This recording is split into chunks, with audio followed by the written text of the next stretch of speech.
What's up guys, name's Ethan, 19 years old. I drift for fun, and today we're going to be doing a little bit of work on my new shell, so we'll see how that goes. It's my old car. There was a big car show up in Tahoe this weekend, and my buddy pretty much asked to drive my car up there. On the way up there, about 40 minutes away, a deer ran out in front of him, and he swerved and he actually drove this off a cliff. Went down the hill probably about 45 feet, drove right between two trees. Somehow he survived, we don't know. He's very lucky. So he felt bad, I told him not to worry about it, so he went out and bought me this shell right here, which is an 89 two-tone coupe, which is, if you know 240s, is pretty rare. So I don't have any complaints, so we're just gonna see what we can do with it. Alright, so current setup in my car was a SR20 DET. It was freshly rebuilt. It's got a fully forged bottom end. The head's pretty much stock, has T28 turbo, PBM high mount, PBM Cobra downpipe. It's pretty much all set up. So yeah, all we're gonna do is swap it into the new shell, and then I don't know what I'm gonna do with this one. We'll see.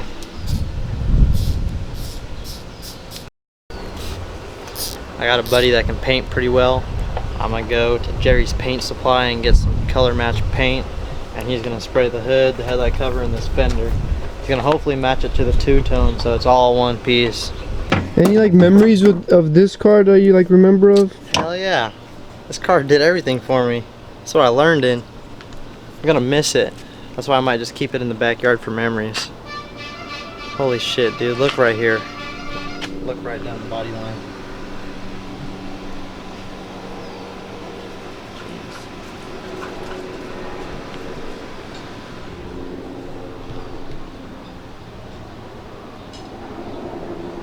As far as it goes, the only thing in the trunk I'm really going to put back there is my battery.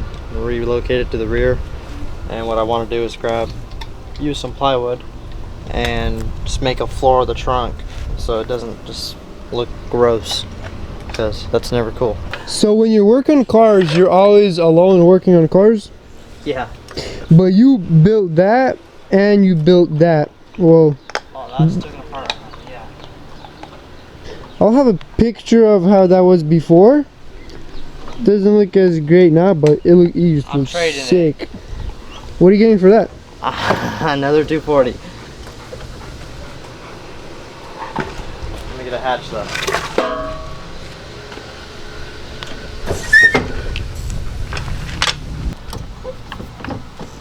Wait, did you even put that like correctly onto the correct spot?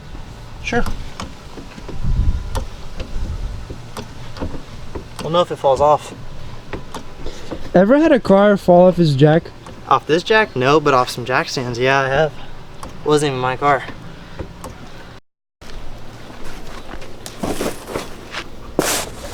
Oh, this thing's got a J30 diff in it. That's pretty cool. Too bad it's coming out though. What are you putting in? Stock. Why? Because it's easier. I have 3 pairs of axles for it, and these are 5-bolt, which I don't really like because they're hard to find. I'd rather just have what I have at home ready to go in. It's just easier for me. That's a black widow's nest. That ain't cool. You don't like black widows? I don't like black widows. I don't like, yeah, no black widows. They ain't cool.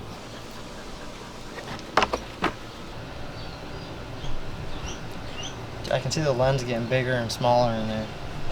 Quit zooming in on me. It sucks because I had this all taken out probably about 2 months ago, and look what I'm doing now. Taking it all out again. Aw, shit. Oh, there's one. There's a who? There's an extension cord that goes into the garage. Will you plug it in or so? You got power now. Cool. I think it might be in my trunk.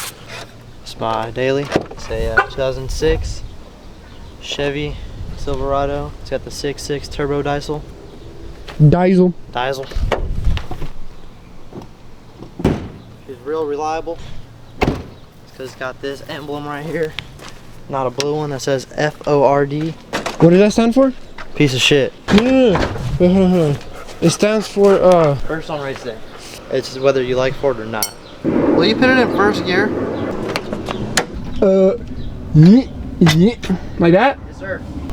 Forgot to mention earlier when I was talking about my motor, but I also have a CDO9 transmission, which is pretty much transmission out of a 350Z. Has a special adapter plate to work on the SR. Wait, you said what? Transmission from a 350Z. in a 240? Yeah. That actually works? Yeah. It's crazy, huh? SR transmissions blow up easy. So you can either do a KA transmission with the SR bell housing, or you could do a Z32 trans, which is 300ZX, or you can do the Z33, which is this. And this is probably the most strongest trans there is out there. CDO9 is stronger than a T56, which is like a Camaro transmission.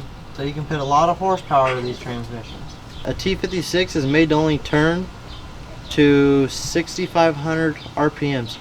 The stock 350Z revs up to almost 9,000 RPM. So think of it, how much faster this transmission is capable of spinning compared to a T56. Can you put it in neutral? Okay. Alright, put it in gear. There you go. Just undid the drive line. The next thing we're going to do is pull off the 17 millimeters that hold the subframe in, and then kind of let it dangle and see what's left holding it up. The only reason he was driving my car up to Tahoe is because his car blew up on the way up there. Like, we met up with everyone and left around 9 o'clock. We got up to like El Dorado Hills and it blew up on him, spun a bearing, started knocking, and then he had to get a ride. He got picked up, went home, got his truck and trailer, loaded up the blown up car, towed it back home, got in my car because it was parked there, and then drove it up there, and then was probably about 40 minutes away when this happened. It was like 3:40 in the morning, AM, and he called me at 4 and was like, bro, I don't know what to do. And I was just like, whatever, dude, just send me your location, I'll come pick you up. Don't worry about it right now. And then, yeah, came over yesterday and dropped that thing off to me. So I don't know, I don't really show emotion or anything, but pretty thankful for that. I appreciate that, because not that many people would do that for you after they wreck your car.